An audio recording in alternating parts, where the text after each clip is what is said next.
Hey guys, LordOfPondtail here with another video for Rise of Empires Ice and Fire. This is my first part of a two-parter for you on the weekend kill events. And so right now I'm recording this on Friday night just before we go into the weekend. If you look at all my other accounts, you can see that they're shielded already. And I don't take part in kill events with any of those, though I might start with Pond Solo because I've picked up my T9 in him this week. But for now, at the moment, I just do kill events in my main. And the very first thing to tell you guys is if you're not going to take part in the kill events, then the safest thing to do is spend 2,500 diamonds and pop a 3-day shield on your farms and any other secondary accounts. To get that, you just go into items, store, buff, and then if you can see here, 3-day peace shield, 2,500 diamonds. If you are going to take part in throne battle and then kill event,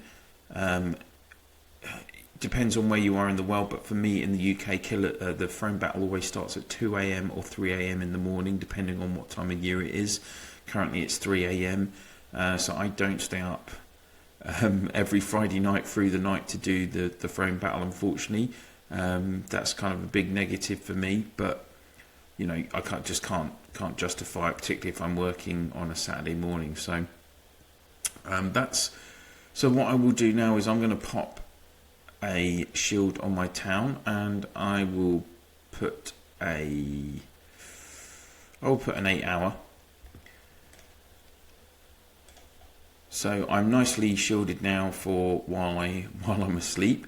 And obviously on a Friday night, what are you going to want to do to prepare other than shield your accounts? Well, you need to think about whether you're going to have troops gathering. So as you can see, there's lots of troops gathering around us. Now, there is a general rule in the game, particularly amongst states, I would say 40 down, 40 and older, that on kill events, you don't hit troops that are stationed gathering on tiles because it's a complete cheap shot. And we all know that we're gathering either for Sunday or for Monday as well. And so there's generally an unwritten rule that you wouldn't attack gathering tiles. And if someone does, then there's going to be repercussions for them.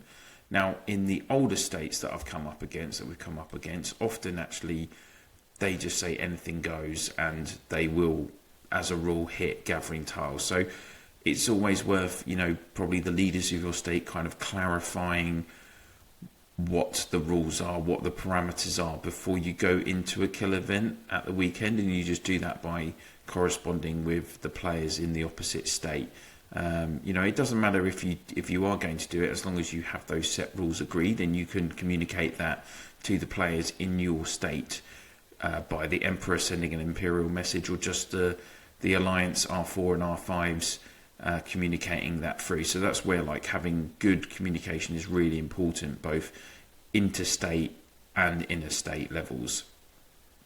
So that's about the kind of parameters. The other thing about kill event is obviously the throne battle in the mud here, and the battle for the throne. Again, it depends on what agreement you have with the opposing state. A lot of states agree to just have a friendly battle in the mud so people can get kill event points and test out legions, etc. Others are aggressive states and will happily try and teleport over and attack and try and take your throne. But generally, again, we don't, in 55 we've only done that once, and that was as repayment for that's the state that we did it to had taken one of our allies' states' throne for the week previously. So for us, we don't generally do it, but I know a lot of people do. Apart from that, well, if you're not going to be staying up, what can you do? Well, one good tip I have for you is if you go into your members on the Alliance, and as long as you're an R2 or higher, you can kind of see this information, and it's worth checking if anyone hasn't been on the game for a while. So if we look here, this guy, 21 days he's been off, he's down to 16 million power. But that would be an attractive target. I know Ronin isn't on either, but he's not in state, he's moved. And, oh, this guy's not either. Okay, that's interesting.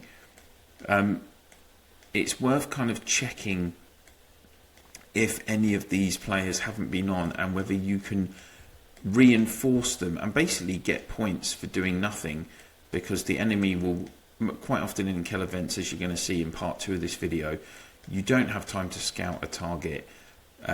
You need to get in, hit and get out, and if there's a strong castle reinforcing the person that you're hitting, well, so be it. You know, you can't do anything about that.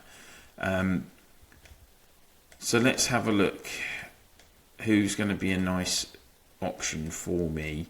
It's really annoying. I have reinforced this guy the last couple of weeks, but I don't know why he's not in our state anymore.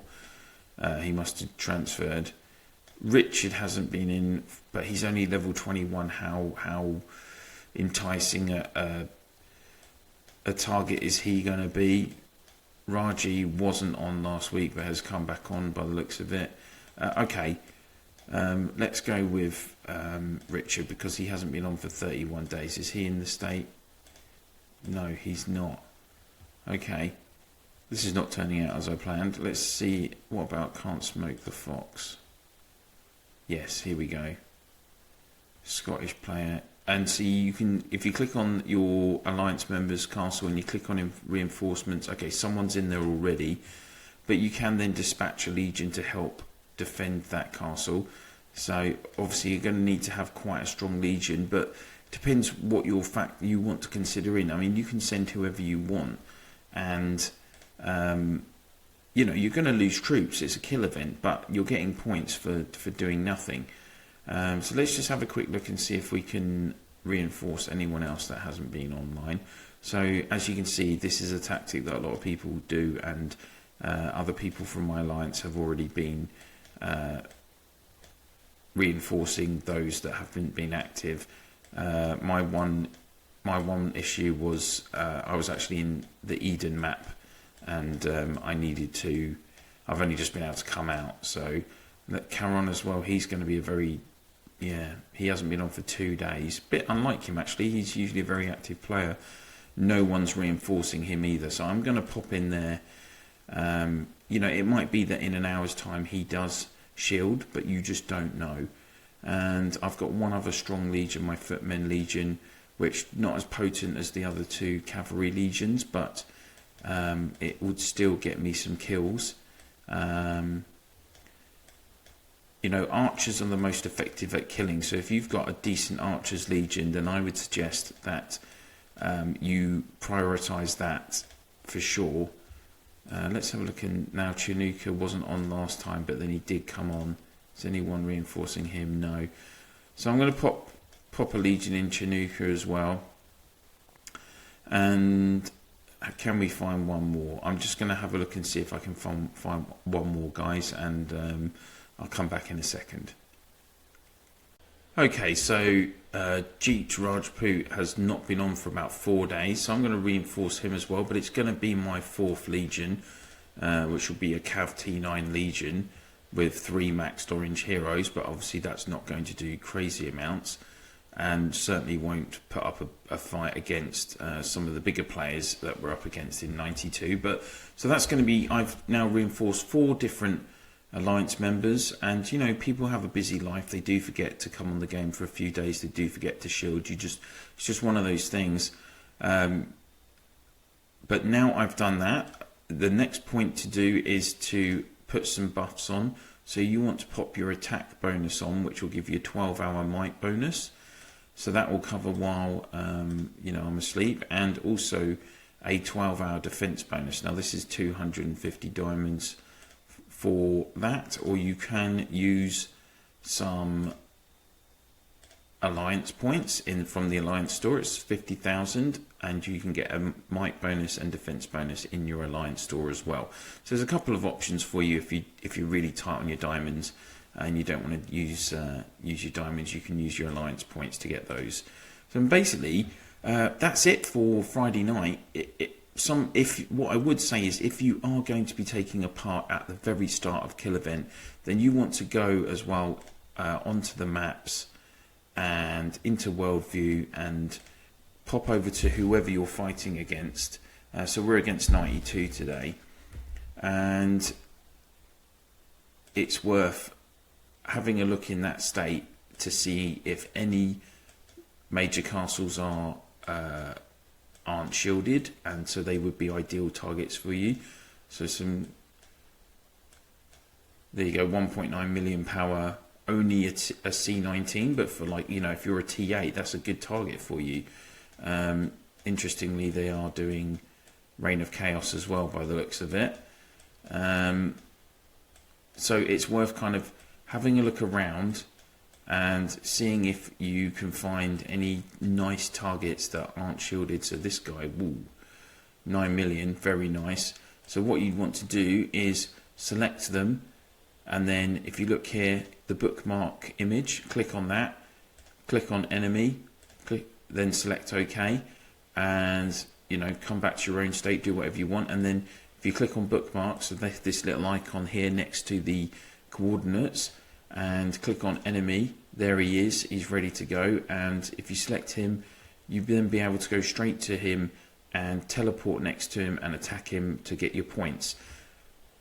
So if you have 15, 20, even 30 targets, it gives you some options. Now, you know, they might shield in the next hour, they might teleport, they might take part in the throne battle. There's no guarantees that when you come back, they'll be there ready for you to hit. Maybe, you know, someone else from your state might have bookmarked them and gets to them before you, and they've been zeroed and moved somewhere else on the map as well. So there's multiple factors, and there's no kind of surefire system when you're talking about this kind of aggressive killing tactic for the kill events. But that is what you can do for prep in terms of before the kill event actually starts. So that's it for this video, guys. Part 1 of my kill event weekend videos.